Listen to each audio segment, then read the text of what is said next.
scientists, innovators, researchers, students, friends, I am happy to be with all of you for the 16th Grand Challenges annual meeting. This meeting was to be held physically in India, but in changed circumstances, it is being held virtually. Such is the power of technology that a global pandemic did not keep us apart. This program has continued as per schedule. This shows the commitment of the Grand Challenges community. It shows a commitment to adapt and innovate. Friends, the future will be shaped by societies that invest in science and innovation. But this cannot be done in a short-sighted manner. One has to invest in science and innovation well in advance. That is, when we can reap benefit at the right time. Similarly, the journey to these innovations must be shaped by collaboration and public participation. Science will never prosper in silos. The Grand Challenges program has understood this ethos well. The scale of this program is commendable. In 15 years, you have engaged with several nations. The nature of issue addressed is diverse. You have combined bright global talent to address problems such as antimicrobial resistance, maternal and child health, agriculture, nutrition, wash, water, sanitation, and hygiene. Friends, it has taken a global pandemic to make us realize yet again the importance of teamwork. After all, diseases do not have geographic boundaries.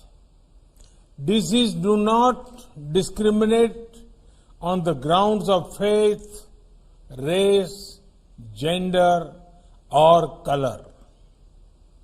And by disease, I am not only talking about the current pandemic situation. There are several communicable and non.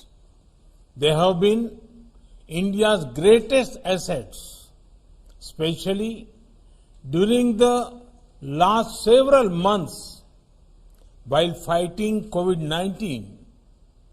From containment to capacity building, they have achieved wonders. Friends, India's size, scale, and diversity has always made the global community curious. Our population is almost 4 times that of USA. Many of our states are as populated as other nations in Europe and Asia.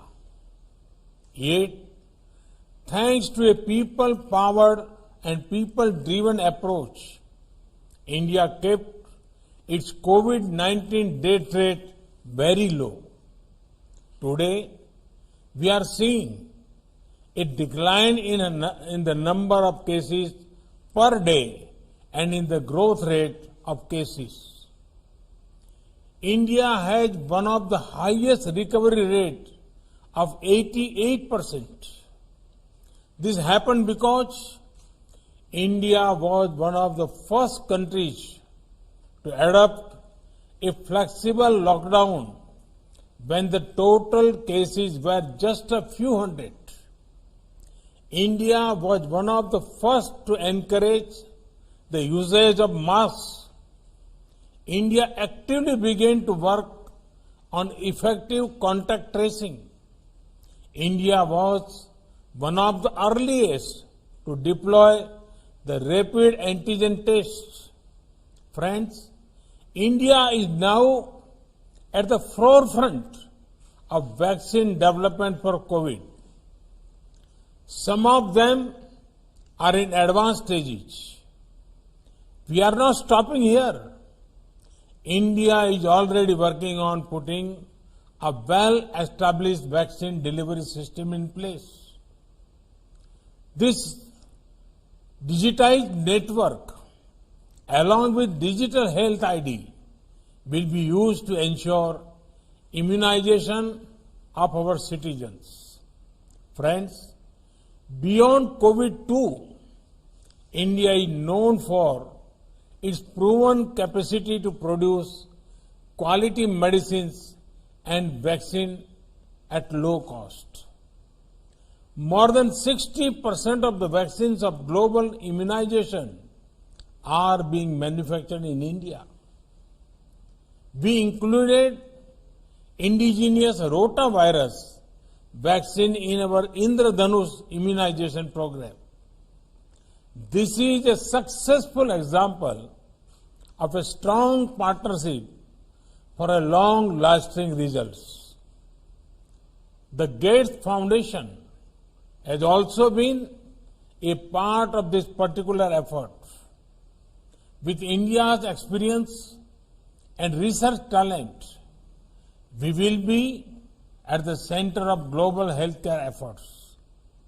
We want to help other nations enhance their capacities in these sectors. Friends, in the last 6 years, we have made many interventions which are contributing to a better healthcare system. Take a subject such as sanitation, improved cleanliness, more toilet coverage. Who does this help the most? It helps the poor and underprivileged. It leads to a fall in disease. It also helps women the most. Friends, now we are ensuring that each household gets piped drinking water. This will further ensure disease reduction. We are setting up more medical colleges, especially in rural areas. This ensures more opportunities for the youth. It brings better healthcare to our villages. We are running the world's largest health insurance scheme and ensuring access to everyone. Friends, may we keep using our collaborative spirit for individual empowerment and collective well-being. The Gates Foundation and several other organizations are doing wonderful work.